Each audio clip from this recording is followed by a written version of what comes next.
अच्छा, last time भी हमने पढ़ा था कि नमाजों का फिदिया, अगर किसी शख्स से नमाजें वो दुनिया में नहीं पढ़ता रहा, बहुत बुरा अमल है, इस तरह नहीं करना चाहिए। वो इसी तरह दुनिया से चला गया, उसका बेटा, उसकी बेटी, उसका पोता, उसकी पोती, उसका भाई, उसका दोस्त उसकी तरफ से फिदिया अदा करना चाहता है। वो मेरा दोस्त बड़ा अच्छा था, उसने मुझे काम स्टार्ट करके दिया, उसकी वजह से आज मैं लाखों करोड़ों का मालिक हूँ। तो वो मेरा दोस्त नमाजें नहीं था पढ़ता, उसके बेटे ने मुझे बताया, तो मैं उसकी नमाजों का फिदिया देना चाहता हूँ। लास्ट टाइम भी हमने पढ़ा था कि 365 दिन के एतबार से अगर आप 5 नमाजों का हिसाब लगाएं तो 2190 नमाजें बनती थी।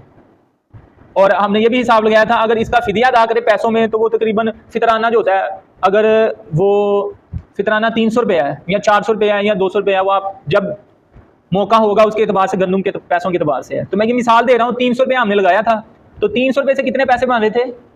6 लाख और तकरीबन भी मेरे ख्याल से 57,000 यानी 57, 3 कम 60,000 यानी 6.5 लाख से भी ऊपर उसके जो है ना पैसे बन रहे हैं। अब सवाल यह है कि बंदा कहता है कि मेरे पास पैसे तो नहीं है लेकिन मेरे पास कपड़े हैं, तो मैं कपड़ों को फिदिये के तौर पर दे सकता हूं। तो बिल्कुल आप कपड़ों को भी फिदिये के तौर पर दे सकते हैं। कपड़ों को भी, मिसाल के तौर पे आपको कोई दोस्त भाई जो चला गया दुनिया से, आप उसकी तरफ फिदिया देना चाहते हैं उसकी तरफ से नमाजों का, और आपके पास ना कपड़े पड़े हैं, तो उस कपड़ों का एतबार ना उस दिन की मार्केट के हिसाब से होगा।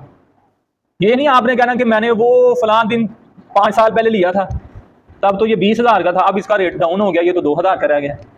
तो जिस दिन मार्केट का रेट होगा ना उसके एतबार से कपड़ों का रेट होगा, और वो आप उतनी तादाद में जो है ना गरीबों को दे देंगे कपड़े, तो ये भी आपका फिदिया अदा हो जाएगा। मिसाल के तौर पे 5 नमाजें हैं, ठीक है, एक दिन की नमाजें कितनी हैं? 5। इनका फिदिया कितना बनेगा?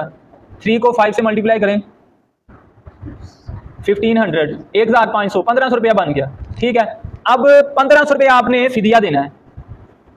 आपको पता है कि उस बंदे ने ना सिर्फ 5 नमाजें छोड़ी थी, बाकी उसने अदा कर ली, आपने फिदिया दे दिया, वट जो मतलब मैं समझाने के लिए आपको बता रहा हूँ। 5 नमाजें हैं। अब आपने देखा कि घर में ना मेरे सूट एक पड़ा हुआ है, और वो सूट ना कितने का है? 1500 का ही। तो आप किसी गरीब को वो सूट दे दें, वो एक दिन का फिदिया उसका अदा हो गया, ये मतलब है।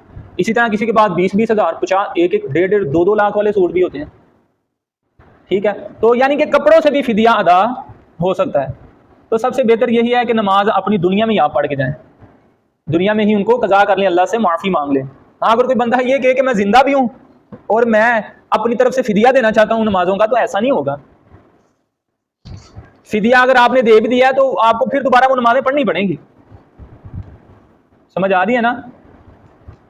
क्योंकि अगर कोई ज़ईफ है, बहुत ज़्यादा बीमार है, उसको तो नमाज माफ़ी है। मैंने आपको बताया था कि अगर कोई बिस्तर से उठ नहीं सकता, वो इशारे भी नहीं सर से कर सकता, वो जिसको क्या कहते हैं, कोमा कहते हैं, वो कोमा में चला गया है, उसको तो नमाज वैसे ही माफ़ है।